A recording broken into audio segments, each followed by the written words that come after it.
ಅಸ್ವಸ್ಥ ವಿದ್ಯಾರ್ಥಿನಿಯನ್ನು ಬೆನ್ನಿನ ಮೇಲೆ ಹೊತ್ತು 3 ಕಿಲೋಮೀಟರ್ ನಡೆದು ಜೀವ ಉಳಿಸಿದ ವಾರ್ಡನ್. ಹೇಮಾನಿಯವರ ಮಾನವೀಯತೆಗೆ ಪ್ರಶಂಸೆ.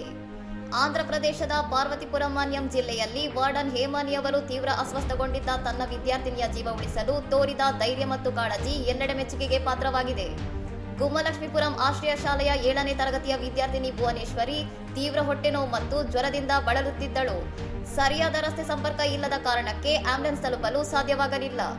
ಪರಿಸ್ಥಿತಿಯ ಗಂಭೀರತೆಯನ್ನು ಅರಿತ ವಾರ್ಡನ್ ಹೇಮಾನಿ ಕಾಯುತ್ತಾ ಕೂರದೆ ಬಾಲಕಿಯನ್ನು ಬೆನ್ನಿಗೆ ಕಟ್ಟಿಕೊಂಡು ಮಳೆಗಾಲದ ಕಲ್ಲು ಮುಳ್ಳಿನ ಹಾದಿಯಲ್ಲಿ ಸುಮಾರು 3 ಕಿಲೋಮೀಟರ್ ದೂರ ನಡೆದು ಸುರಕ್ಷಿತ ಸ್ಥಳ ತಲುಪಿಸಿದರು.